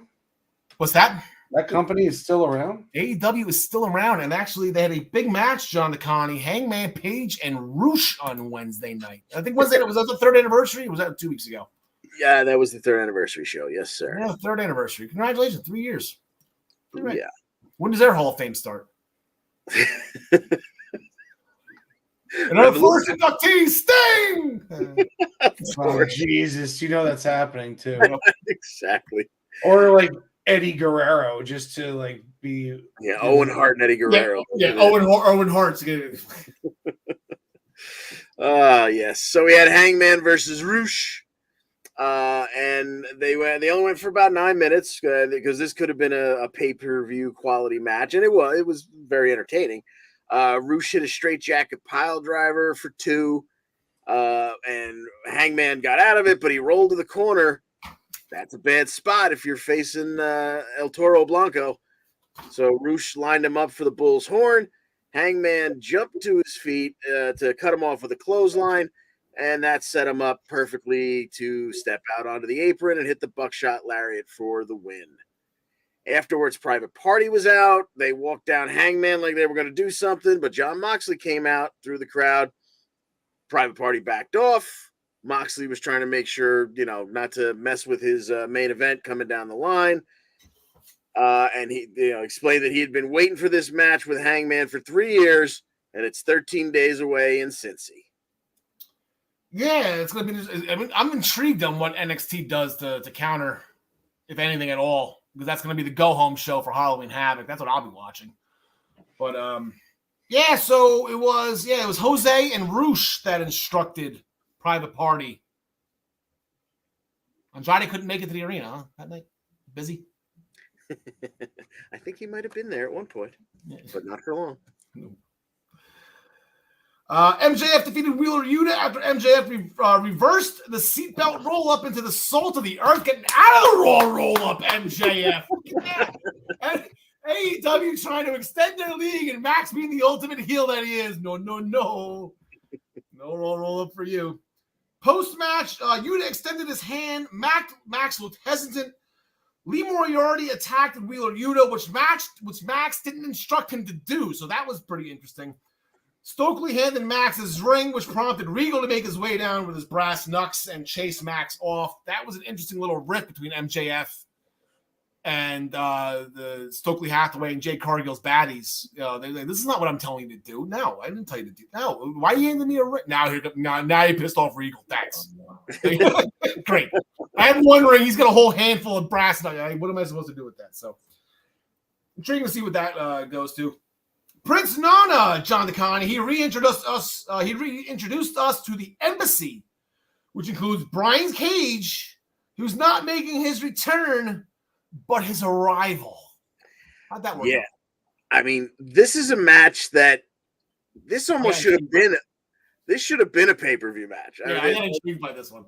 Yeah, this one should not have been, and this wasn't even when Excalibur was doing his impersonation of the Micro Machine Man at the end of Rampage the week before and telling us what was going to be on Dynamite for the next week. This one wasn't even booked yet. This was, released on Twitter, the day before or something like that. This is Wardlow and Brian Cage for the TNT Championship. They went almost 10 minutes, and it was 10 minutes of beautiful big man violence with a little bit of high flying because both men have that in their repertoire as well. And then Cage thought he had the upper hand for a moment and, did the whole Kevin Nash putting the cigarette out on Wardlow's back, and he's going to give him a power bomb. And, Wardlow was having none of that. He escaped. He countered with a couple of headbutts and that big gorilla lariat that he does, and then hit 4 consecutive power bombs in the symphony to get the 1, 2, 3. But he didn't get a lot of time to celebrate. So Wardlow defended the TNT Championship, but he got jumped by the Gates of Agony right afterwards, and he had to get saved by Samoa Joe. But Samoa Joe was still outnumbered, so FTR came out to make things even, and that's the point where the Embassy kind of backed off. And they're gonna continue with everything because on Friday night on AEW #BotBiv, FTR had to defend the Ring of Honor tag team titles against the Gates of Agony. They won the match with the Royal Roll-Up. Then here we go again, post-match attack. by the embassy on FTR. Here comes Wardlow for the save, but now it's a 3-on-1 because FTR is already out of it. And then here comes Samoa Joe again with the save. So we got a little. I think the embassy maybe needs another member here. Does Prince Nana wrestle? I'm just not familiar with this Ring of Honor group here, but I am very impressed with the Gates of Agony. I thought they were very impressive. I think they're really good. Absolutely, yeah. And Nana's a money man. I think he wrestled back in the day, but he's been in the business for like 20 plus years. So is he the guy that emailed me and I had to give him like $5,000? Probably, but he could buy the next hired gun to make this 4-on-4 thing happen and still be at ringside to cause trouble himself. Darby Allin defeated Jay Lethal with the Last Supper. Check one more for AEW. Both Sanjay and Satnam appeared on the ramp, which Jay wasn't happy about. Jay told him to stay back. Darby extended his hand post-match. Jay upheld the code of honor and walked away pretty pissed off. Mostly, the loss is one thing, but it was kind of Satnam and Sanjay just standing on the ramp when they weren't supposed to. Friday night, John Connie was also Pac night. Pac back-to-back title defenses, which Chris Jericho appreciated. I heard him say, I didn't do this once. It's hard. He beat The Rock and Stone Cold in the same back-to-back consecutive matches. Pac teamed up with the Lucha Brothers to retain the trio's titles against the Dark Order after Roosh came out, handed Pac the ring hammer. So Pac could crack Reynolds in the head with it for the win. So check one title defense for Pac. Then they went from Rampage. I think they went over Rampage. I think the countdown clock in the corner went past 0 for about a minute, and then they went to the Bot Biv Battle of the Belts 4, and Pac opened the contest. He beat Trent Beretta to retain the All Atlantic title again after using the ring hammer to crack Trent in the head. That's 2 hammer shots to the head, 2 victories for Pac, and 1 pissed off Orange Cassidy who was hit in the head a couple of weeks ago. And now we have the rematch, John Smith, this Wednesday night for the All-Atlantic title. Jane will be playing loud in the arena as Orange Cassidy makes his way to the ring, challenging Pac for the All-Atlantic Championship. I have a feeling they're putting this belt on Orange Cassidy. He hasn't had a belt yet, so I think they're going to pull the trigger on it. Unfortunately, I'm a huge Pac guy, but I got to go with Orange here. All right, John Connie, this match is being held in Canada, which affects nothing with this match. Very true. Neither of these guys are Canadian, so we're good. But you know who is Canadian? Ethan Page. Anyway, so yeah, I think I had the asinine assumption a little while ago that Orange Cassidy was going to take this off him the first time to get it over the Ethan Page. So maybe this is where it starts. I'll take Cassidy here, especially since there's no points on the line when I'm wrong again. I'm not betting against Pac. I just can't do it. Not against that Orange Cassidy. I see what you're saying. I hear you, and I'm understanding you. I'm just saying no. I just don't agree with it. I get it, but no. No. You're wrong. Toni Storm, Athena, and Willow Nightingale defeated Serena Deeb, Jamie Hayter, and Penelope Ford after a doctor bomb. How about that? Rampage Brown. He lives. By Willow Nightingale on Penelope Ford. Post-match, a brawl ensued, started by Saraya and Britt Baker. And then I do believe a cocky and overconfident Willow Nightingale got her ass whooped by Jade Cargill. Actually, I shouldn't say that because it was about a 7-minute match. I bought Biv as a scrolling cross down the bottom. Yeah, 7:32. But irrelevant. We had a tag team match this week, John Smith. Toni Storm, Hikaru Shida versus Britt Baker, Jamie Hayter. Big time match here.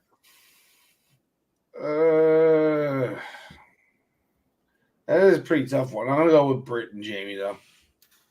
All right. John Connie.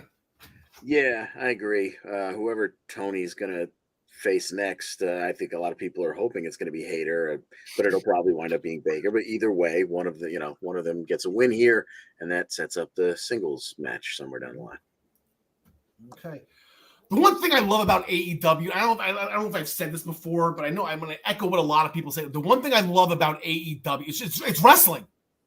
It's pro wrestling at its finest, at its purest. You have guys like William Regal and Bryan Danielson and really, it's pure National Scissoring Day was last Wednesday. There was a lot there. And here's the thing, though. The crowd was just eating it up. They were just absolutely loving every single second of it. Everybody loves the Acclaimed. Hey, if they were scrapping on each other, those fans would go ape bleep for it, okay? So let's not take their opinions as, everyone loves the Acclaimed except Swerve Strickland, who's still pissy. Billy Gunn cost him and Keith Lee the tag team titles. They're going to go at it on Dynamite. We're going to pick that in a second. But for whatever reason, Mark Sterling still wants Swerve out of AEW. I can't remember why. Can we just stop with this? Like, this is exactly. I forgot why this is all happening. So anyway, we got Swerve Strickland and we got Billy Gunn, who unfortunately was unable to attend Raw to celebrate the 25th anniversary show. John McConney. Pretty sure Tony Khan. You guys can wrestle whatever you want. You can go to Impact. Sure. You can go to Japan. Do what you want. Exactly. The rumor is WWE offered everything they could come up with to try and make that happen. So you know what? I get it, but I don't. Maybe they muted the replay or whatever that I watched. I didn't hear any daddy ass or scissor chants during the DX thing. Everybody was caught up with the DX moment. I feel like if Billy was there, the scissors in the crowd and everything. So. No, it worked out exactly how it should have. Road Dogg did the Outlaws entrance and let the fans mention Billy, and that was perfect. So as far as Swerve and Billy, I mean, we haven't seen Keith Lee in a little while. I'm thinking that the Acclaimed is at ringside and somehow lets Billy get the win here. I don't know what the build is to, if it's still 3-on-2 between Acclaimed and Swerve in Our Glory because they still have Billy there, but I think Billy gets the win here. John Smith. What's the match again? Sorry. Billy Gunn versus Swerve Strickland. Yeah, I'll go with Billy Gunn. He's finally over, so he's got to ride it. I think the Gun Club gets involved here. So I'm going to go with Swerve. I don't think Keith Lee's going to get involved. I mean, Keith Lee's pissed. He made a crack, the only reason why he wanted because, whatever. He's pissed. He's not going to – I don't think he's going to help Swerve, but that's fun comment. Swerve on Twitter took a crack at, hey, the forgotten member of DX, and somebody commented, well, you're the forgotten member of Hit Row. Oh, my God. Luchasaurus defeated Fuego del Sol, who has been demoted to inaction, apparently. He didn't even get on the graphic on that one. That was an inaction match for Luchasaurus. Fuego del Sol, 26 seconds with the cutthroat. Post-match attempt thwarted by Jungle Boy, who's ready to take on Luchasaurus. We're not going to wait for Full Gear for this one. I thought maybe we were. Maybe we're still going to get it at Full Gear, John McConney. Jungle Jack Murray. Yeah, what do they do here? Because that should be at the next pay-per-view. So Luchasaurus wins here because Christian gets involved, so we can continue this along the way. John Smith. I mean, we got to put Christian at least motivational wrestler of the year here, still getting involved even after having shoulder surgery. He's so courageous. He is. Yeah, I'm going to second what John said. Yeah, it's got to go with Luchasaurus on this one. Then the main event last week, Les Sex Gods. Why was Sammy Guevara there? What got thrown out? Les Sex Gods defeated Bryan Danielson and Daniel Garcia after Jericho hit Garcia with the Ring of Honor title, allowing Sammy to cover for the pin. Post-match selly by the Jericho Appreciation Society as Danny Garcia lays laying in the ring. Jericho and Bryan Danielson for the Ring of Honor Championship tonight, John Smith, in Canada, albeit on the other side of the country where Jericho is from. But I guess you're a Canadian, it's still all one big happy family up there. Man, this is actually pretty tough too. But I feel like if they were to have Daniel Bryan win it would be on pay-per-view. But I say that a lot and that I'm wrong, so... You know what? I'm always wrong on AEW, so I'm going to go with Bryan Danielson on this one because I would have picked Jericho. All right. I do believe this is the third time they but I know Danielson won the tournament match. Jericho won the one, but no, Danielson won both of these, right? John the Con. I don't remember who won the first one. It was the first. It was the wrestling with the Lionheart. I remember, and I want to say it was at All Out. But why can't I remember that? I really should. Anyway, but the one thing I guess that Bot Biv, we could probably do that again for Battle of the Belts 5, even if the I's not there. We can still get the Bot Biv out of the V. Sure, why not? Yeah. Claudio Castagnoli, he's trying to stay away from being Cesaro, so he's actually going to. He's not happy he lost the Ring of Honor title. Not happy the way he lost it by hook or crook means with Jericho at Grand Slam. It doesn't matter who wins, even if it is Danielson. Even if we have a little Blackpool combat violence on violence here. He wants his title back. He wants a shot. So we got Castagnoli waiting in the wings for the winner. Yeah, and for that reason, I think Jericho finds a way to retain, and then he probably cheats to beat Danielson, cheats to beat Castagnoli in the rematch, and then, like you said, it probably goes to a pay-per-view where hopefully then Bryan Danielson wins, because this whole gimmick is he's going to desecrate Ring of Honor. Yeah. So while he's certainly done some of that so far, he needs to do a few more despicable things before everyone's in a froth, and then someone needs to take that title off of him. Yeah, I'm going to look up. He wants to go through all the former champions, if I remember correctly. I'm just going to pull up the list right now because a couple of them are still active.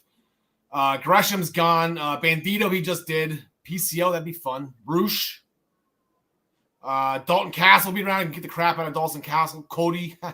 Christopher Daniels, former champion. Kyle O'Reilly, former champion. Jay Lethal, former champion. Adam Cole. Roderick Strong. And that's Tyler Black. Who's Tyler Black? Yeah. CM Punk. And then you got Samoa Joe. I guess is the one that everybody kind of was like, Joe's on this list, even though he's a current Ring of Honor television champion. Yep. Maybe Brian Cage would take that off him, and then Joe fights to get the big boy belt. So we're going to make the turn. We're going to main event the show with the main event from the weekend. I know we would start with this, but Gary couldn't stay up this late, and he's not really our Impact guy. So we're going to do Bound for Glory right now in our main event.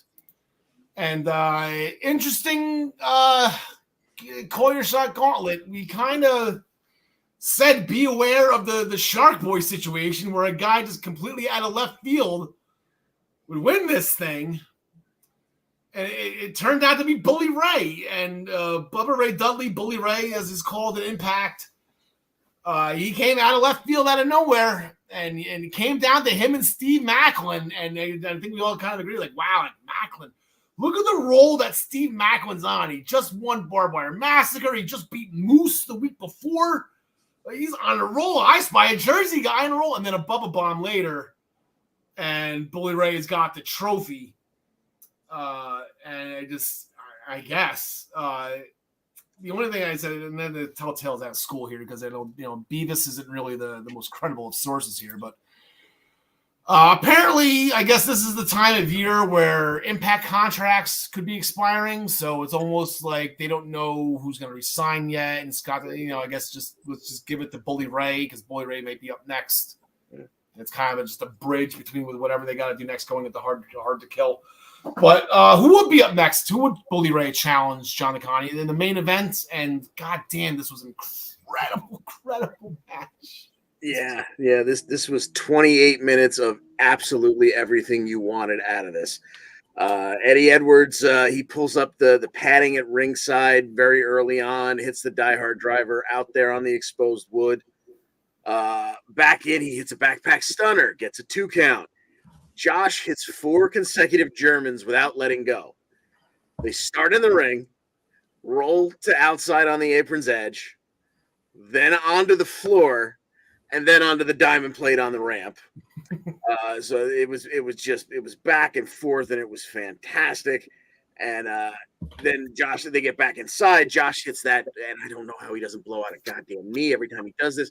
The power bomb backbreaker onto his own knee. And then Josh uses a Styles Clash, transitions into an ankle lock, but Eddie shakes him off and sends him to the floor. Eddie hits a superplex and looks to follow with the Die Hard, but Josh reverses out of it into a C4 spike. Things are getting bad, so Taven pulls the ref out. Bennett KOs the ref. Kenny King hits Josh with a low blow. Eddie hits the Boston Knee Party, but only gets a 2. The extra ref slides in. Eddie goes for the Boston Knee Party again, but gets cut off with just a standing stiff right hand from Josh. And then Josh hits the C4 spike to retain. Afterwards, Honor No More attacks. Heath and Rich come down and try and help out, but they're still outnumbered. And then Bully Ray comes out. He's got the trophy in his hand. He hands the trophy to the referee. Holy crap, is Josh about to get screwed 2 years in a row? No, because Bully turns around and with Josh helps clear Honor No More. But then at the end, Josh and Bully go face to face, nose to nose. Bully said, I think at one point Bully's holding the title between the two of them, says, "You want your belt? Take it from me, but don't worry because I'm coming for it." Yeah, there's a lot to unpack there. Bully Ray wasn't for, he did spend time in Ring of Honor. They mentioned that in 2 years. Yeah. He did spend time. He was a consultant back then. He knew all those guys. That's when they came in. They're like, yes, Eddie couldn't do it. Here you go. He's ready for you. There's a table in the ring and everything. Here you go. I enjoyed that match so much. Again, if you have an emotional investment in the match, it just makes it that much better. And I wanted Eddie to win that so freaking bad to be justified. And it couldn't be that. And I think there was a missed opportunity here. Apparently, because we did our Bound for Glory special on Thursday. That Thursday night, Eddie had a meeting with his wife. And she bottom lined him. After this, you're stopping. You're stopping. You're going to get the belt. And you're just done with this Honor No More. Like you're done. It was some type of like that. Yeah, it was either you're done with them or either this is done or we're done. Yeah, and I thought this was such a missed opportunity because Alicia was sitting right next to the Alexander family. I know the kids were involved, whatever, but like she could have knocked out Josh's wife. She could have gave her kid a wedgie. I thought she was going to be hopping in to turn the heel. This would have been a perfect chance for Alicia to join the cause. And help her husband and do whatever. So Eddie got the title. She didn't move. That's what makes me think that Beavis is probably right, because what the hell do you do with Honor No More at this point? I think maybe you say bye-bye. So it would have been a great smooth if she just did it, swerved. If she just did it, should have done something. But I guess wasn't a part of the plans. John McConaughey, I believe I was on an island on this one too.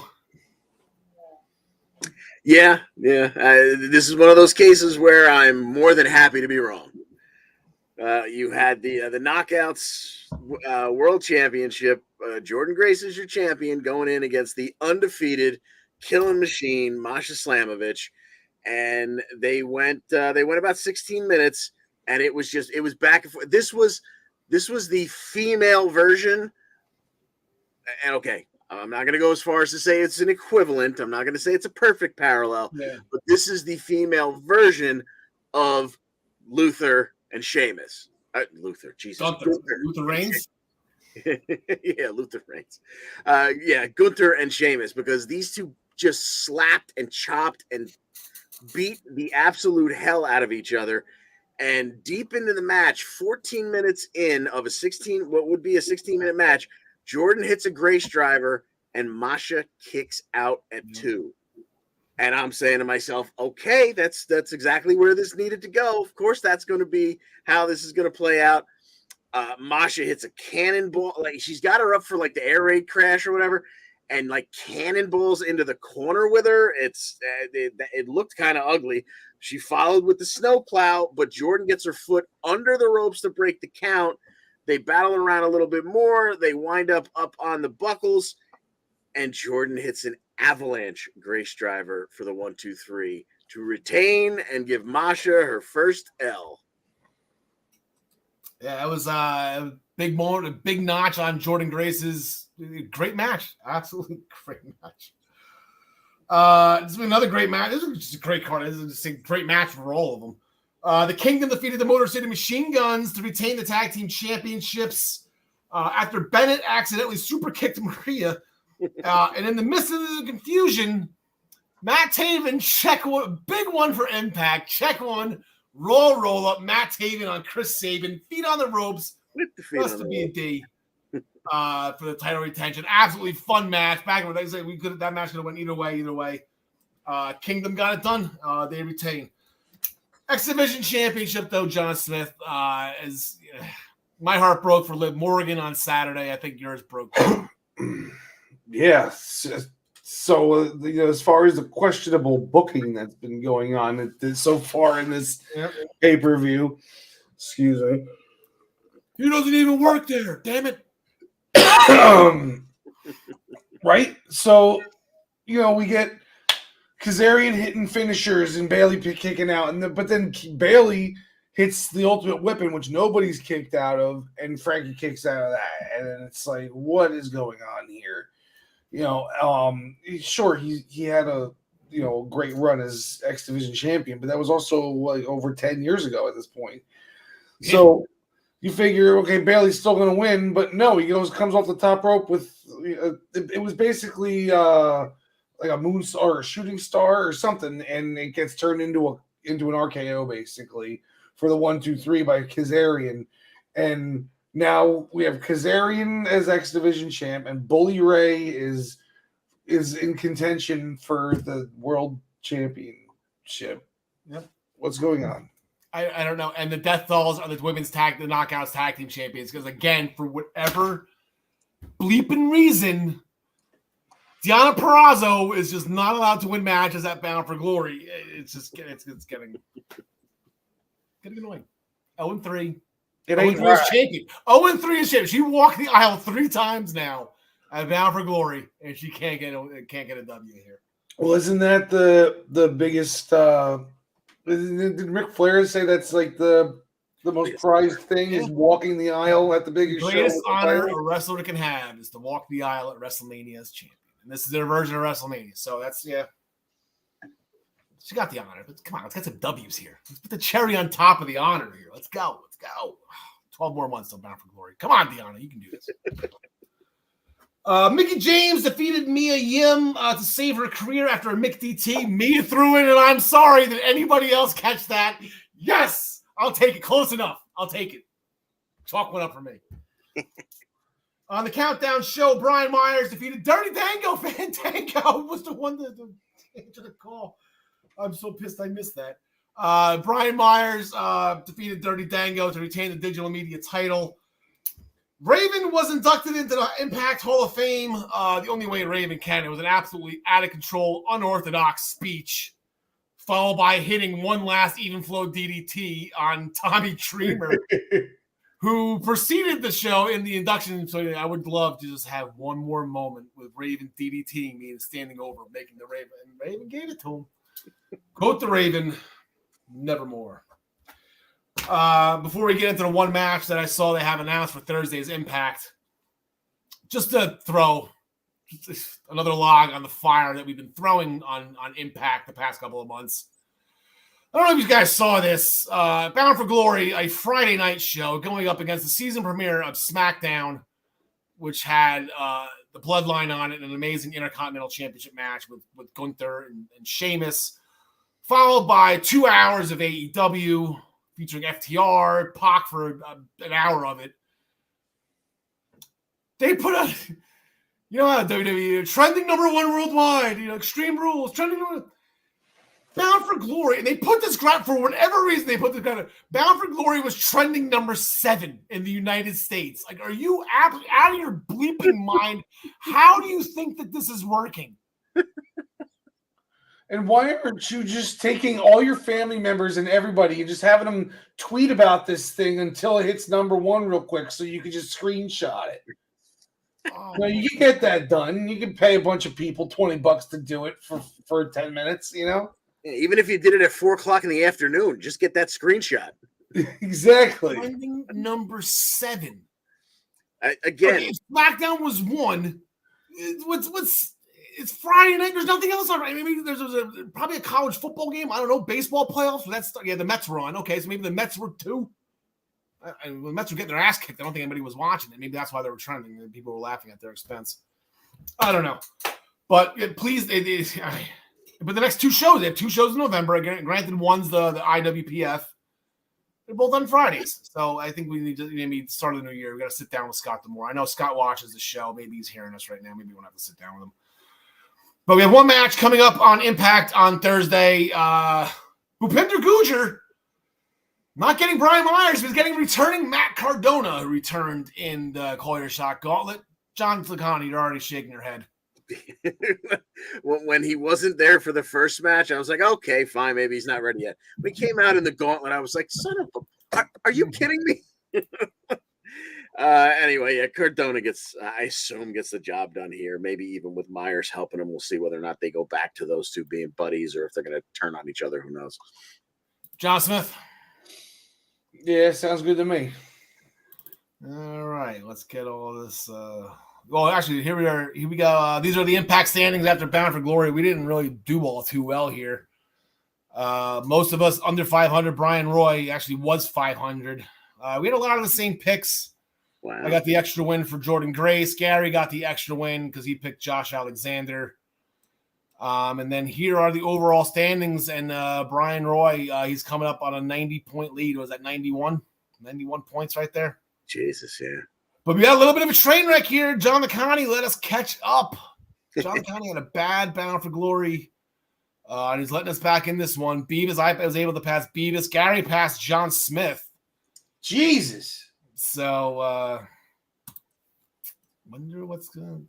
It's got a couple big shows coming. We got Halloween Havoc next weekend. We have Overdrive. We got Crown Jewel, the Rumble. We still got some stuff. This is why we don't call ourselves experts.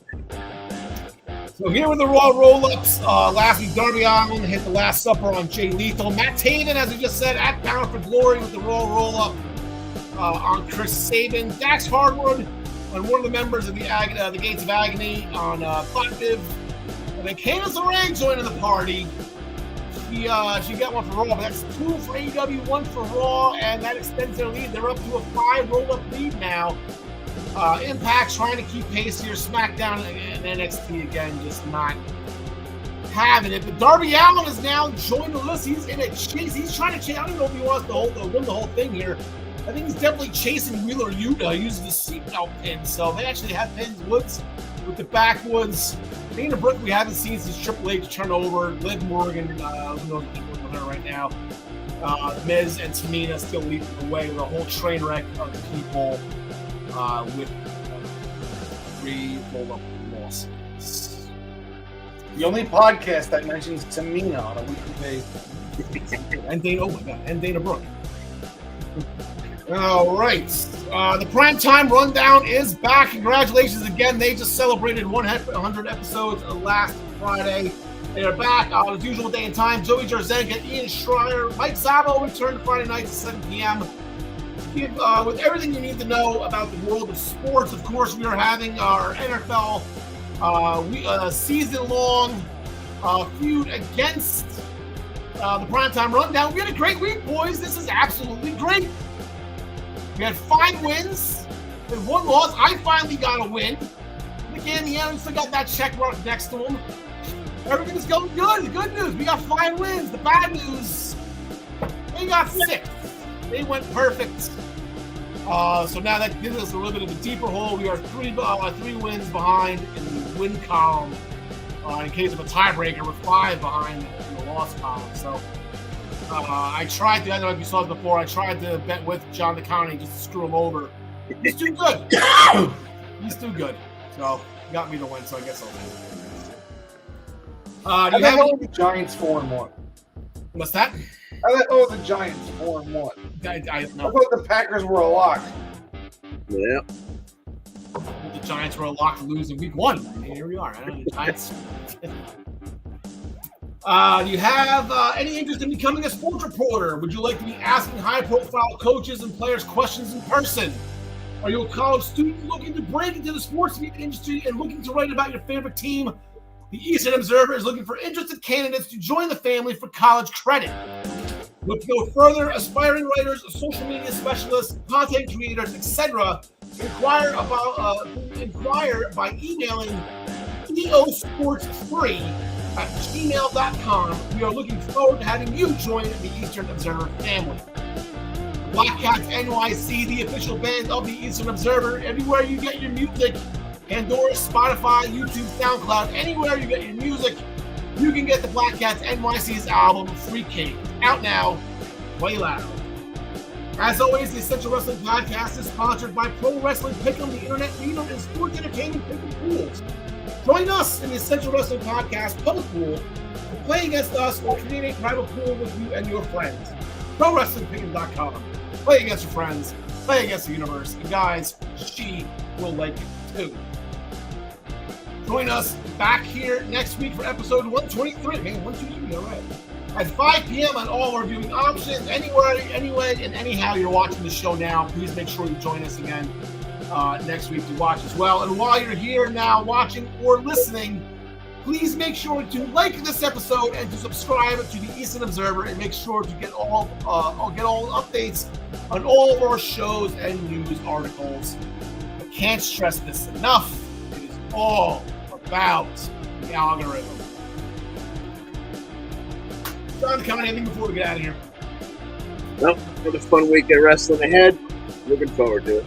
It's going to be a good show, and I'm looking forward to Axiom and Nathan Frazier tonight, John Smith.